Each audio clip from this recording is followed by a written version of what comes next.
क्या आपके भी पेट में हमेशा गैस बनती है, ज़रा सा खाते हैं पेट फूल जाता है, या पेट के ऊपरी हिस्से में राइट साइड में आपको दर्द रहता है, तो यह इंडिकेट करता है कि कहीं आपको पित्त की थैली में पथरी तो नहीं है, गॉल ब्लैडर में स्टोन तो नहीं बन गया है। आज का वीडियो खास है। आज की इस वीडियो में बात करेंगे इसी विषय के बारे में कि अगर आपको पित्त की थैली में पथरी बन जाए, गॉल ब्लैडर स्टोन हो जाए, तो आपको कौन से ऐसे लक्षण देखने को मिलेंगे, कैसे आप पता लगाएं, इसके साथ ही साथ इससे कैसे बच सकते हैं आप, या फिर इसको कैसे मैनेज कर सकते हैं कि अगर आपको गॉल ब्लैडर स्टोन है तो उससे आपको परेशानी कम से कम हो और उसको डिजोल्व करने में आपको मदद मिल सके। साथ ही साथ होम्योपैथी की मैं कुछ मेडिसिन आपके साथ शेयर करूंगा। मैं जोधपुर से doctor Kuldeep Jahangir, homeopathy consultant, एक बार फिर से आपका स्वागत करता हूं अपने यूट्यूब चैनल में। अभी तक सब्सक्राइब नहीं किया है तो सब्सक्राइब करें, बेल आइकन ज़रूर दबाएं। दोस्तों, जो गॉल ब्लैडर होता है वो आपके पेट के ऊपरी हिस्से में राइट साइड में लीवर के नीचे गड्ढे में स्थित होता है। और यह जो गॉल ब्लैडर होता है इसका काम होता है, जब कभी भी आप फैट या बहुत ज़्यादा तेज़ तली हुई चीज़ें वगैरह कुछ खाते हैं तो उसका जो फैट होता है, उसके फैट के डाइजेशन में आपका ये हेल्प करता है, क्योंकि यह जो होता है यह बाइल को कलेक्ट करता है और उसको सिक्रीट करता है आपकी इंटेस्टाइन में। और यह जो बाइल होता है यह आपके फैट को डाइजेस्ट करने में आपकी मदद करता है। कभी कभी क्या होता है कि इसके अंदर स्टोन या पथरियाँ बनना शुरू हो जाती है, जिसको बोलते हैं गॉल ब्लैडर स्टोन, और उसकी वजह से आपको काफ़ी ज़्यादा दिक्कतों का सामना करना पड़ता है। आपको डाइजेशन में प्रॉब्लम आना शुरू हो जाती है, गैस बनना शुरू हो जाती है। इसके अलावा आपको कभी कभी आपको पेन भी, इसमें जो होता है पेन भी होना शुरू हो जाता है। अब अगर हम बात करते हैं कि अगर आपको गॉल ब्लैडर में स्टोन बन गया तो ऐसे कौन से लक्षण हैं जो कि देखने को मिलेंगे, तो इसमें जो सबसे पहला और मुख्य लक्षण होता है वो होगा पेन रहना, दर्द रहना।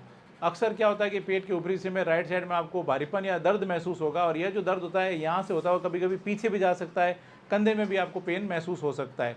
इसके साथ ही साथ जब कभी भी स्टोन होते हैं उसके कारण आपको डाइजेशन आपका डिस्टर्ब हो जाता है, और आपको हमेशा ब्लोटिंग रहेगी, पेट आपको ज़रा सा कुछ खाएंगे पेट फूल जाता है, आपको बहुत ज़्यादा डकार आती है, आपको नॉश या वॉमिटिंग की प्रॉब्लम आ सकती है।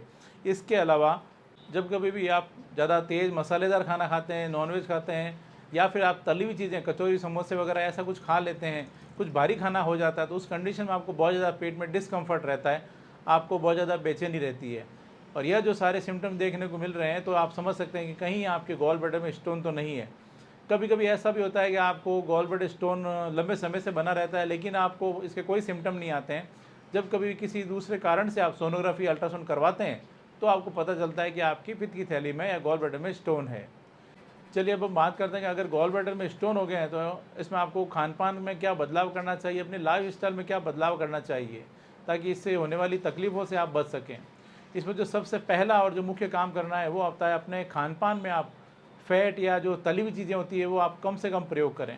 कचौरी, समोसे, नमकीन या ऐसा जो जो चीज़ तेल में तली जा रही है उसको आप बंद कर दें। इसके अलावा नमकीन हो गया, फास्ट फूड हो गया, पिज़्ज़ा, बर्गर, ये सब चीज़ें जो चीज़ें हैं ये भी आपको नहीं खानी चाहिए। खाने में अगर आप बहुत ज़्यादा घी और तेल का प्रयोग करते हैं तो वो भी आपको कम करना चाहिए। पराठे, बटर, ये सब चीज़ें आपको अवॉइड करें, फास्ट फूड अवॉइड करें। इसके अलावा खाना जब कभी भी खाते हैं तो पेट भर के नहीं खाएं, आपको ज़रा सा आपको लगना चाहिए कि थोड़ा पेट में जगह है। रात का खाना जो होता है ख़ास तौर से आप हल्का लें। नॉनवेज खाते हैं तो नॉनवेज तुरंत बंद कर दें। सिंपल सी बात है कि कम मिर्च मसालेदार खाना खाएं, कम घी तेल का खाना खाएं, सादा खाना खाएं। इसके अलावा अगर आपका वज़न ज़्यादा है तो वज़न को कंट्रोल करने की कोशिश करें। एक बात का हमेशा ध्यान रखें, कई लोग जो होते हैं वो अपना वज़न सडनली घटाते हैं, बिल्कुल लंबे समय तक फास्टिंग करते हैं, भूखे रहते हैं, और एकदम से वो उनका वज़न जो होता है वो तेज़ी से घटता है। अगर यह आप भी कर रहे हैं तो इससे आप बचें, क्योंकि यह भी कहीं ना कहीं गॉल ब्लैडर में पथरी बनने का कारण बन सकता है। वज़न कम करना है लेकिन एकदम से नहीं करना है, धीरे धीरे वज़न को कम करें, फिजिकल एक्टिविटी करते हुए, अपने डाइट में चेंज करते हुए कम करें। इसके अलावा फाइबर अच्छी मात्रा में लें, पानी अच्छी मात्रा में पिएँ, हरी सब्जियां लें, फल फ्रूट लें। इन सब बातों का ध्यान रखते हैं तो आप अपने, और इसके साथ साथ कुछ होम्योपैथी मेडिसिन हैं जो कि अगर आप लेते हैं तो गॉल ब्लैडर में जो बनने वाली पथरियाँ हैं उससे आप मुक्ति पा सकते हैं। अब अगर यहाँ पे मैं बात करूँ कुछ खास होम्योपैथी दवाइयों की जो कि इसमें अक्सर मैं काम में लेता हूँ, तो इसमें एक मेडिसिन है जिसका नाम है चैलिडोनियम। चैलिडोनियम का मदर टिंचर और कार्डूस का मदर टिंचर, बर्बेरिस का मदर टिंचर, ये 3 मदर टिंचर के कॉम्बिनेशंस हैं जो कि अक्सर मैं अपने पेशेंट्स को देता हूँ। इसके काफ़ी अच्छे रिजल्ट्स देखने को मिलते हैं। इसके अलावा कोलेस्ट्रियम 3x, फेल्टोरी 3x, ये जो कुछ टैबलेट्स हैं ये भी टैबलेट फॉर्म में भी दी जाती है। इसके अलावा पेशेंट की कंडीशन के according lycopodium, calcarea carb, nux vomica, carbo veg, patient के अगर पेन है तो मैकफॉस या डायोस्कोरिया, इस तरह से पेशेंट की कंप्लेन के अकॉर्डिंग कुछ मेडिसिन है जो इसके साथ में ऐड की जाती है, तो उसमें काफ़ी बेहतर परिणाम देखने को मिलते हैं। यदि आपके साथ में भी पित्त की थैली में पथरी है, गॉल ब्लैडर स्टोन हो गए हैं और आप ऑपरेशन नहीं करवाना चाहते हैं, तो मैं सलाह दूंगा एक बार आप होम्योपैथी ज़रूर लें। प्रॉपर ट्रीटमेंट के लिए नज़दीकी होम्योपैथी डॉक्टर से मिल सकते हैं, या हमारी क्लिनिक पर आना चाहें तो क्लिनिक पर आकर मिल सकते हैं, या ऑनलाइन कंसल्ट भी कर सकते हैं। मैंने अपना कॉन्टैक्ट डिटेल दे रखा है। इसी प्रकार की रेगुलर इन्फॉर्मेशन के लिए, वीडियोज़ के लिए चैनल को सब्सक्राइब करें, बेल आइकन ज़रूर दबाएँ। Thank you.